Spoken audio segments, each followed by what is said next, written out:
Good morning, Deer Park High School. It's Friday, December 9th, 2022. Welcome back to the Deer Network. I'm Alexia Sarmiento. And I'm Jace Dominguez. Today, Deer Park athletes talk about mental health and the added pressures of being a student athlete. But first, your weekly news.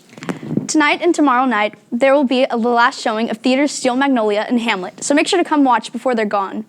The shows will be in the Black Box at 7 p.m. Tickets will be $5 for both shows. Be there or be square.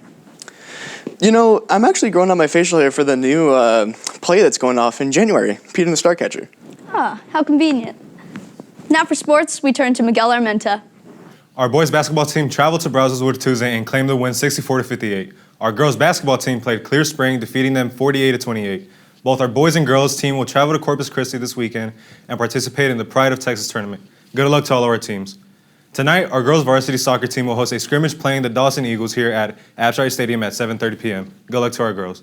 After the U.S. soccer team lost in the World Cup last week, they left fans rightly distressed. But how does mental health affect athletes themselves? Janessa Gonzalez and Spencer Meyer sat down with a few of our athletes to learn how they deal with their mental health. Check it out. Mental health is a topic that is becoming increasingly important in today's society, especially in student athletes. The pressure to deliver on and off the field or court can take a toll on an athlete. I've had points where I've been so stressed that I don't want to play anymore. Whenever I tore my ACL, I was about to go down a bad path, and then some of my friends who tore their ACL with me really stood by me and picked me up along the way. I've dealt with some anxiety. I think in sports it's really easy to kind of compare yourself to other people, but kind of for what it took for me to overcome it, I gotta stop comparing myself to other people. The number one challenge of any student athlete is balancing schoolwork and normal activities related to their individual sport. The anxiety attributed to keeping your grades up in order to remain eligible is an effect not usually experienced by non-athletes. Doing good in class and also engaging in school, not just getting by, and then also being an athlete, playing a sport. But I think it's also maintaining your grades and staying on top. Being an athlete is a privilege, and so the school gives you this privilege to play a sport, and so you have to give back and be a student before you're an athlete. Yeah, well, it's hard at times, but I think communication is really important, having good communication with my teachers, my coaches. It's also important to have an agenda, have everything set out, plan ahead, and I think honestly communication is probably the biggest thing. So, yeah. Coaches play a crucial part in an athlete's mental health through relationships developed on and off the field or court. I think it's super important to have a really good relationship with your coaches. I have a great relationship with all the coaches, and I think that really plays into part of why I don't really struggle with it anymore, because I feel like I'm really close to all of them, and I feel like they have a really good understanding of us and my teammates. Mental health is one of those things that kind of gets overlooked at times. As coaches, building connections with our athletes, I think helps with their mental health, and it's something that we should all try to focus on to make sure our athletes' mental health is in a positive state of mind as much as possible.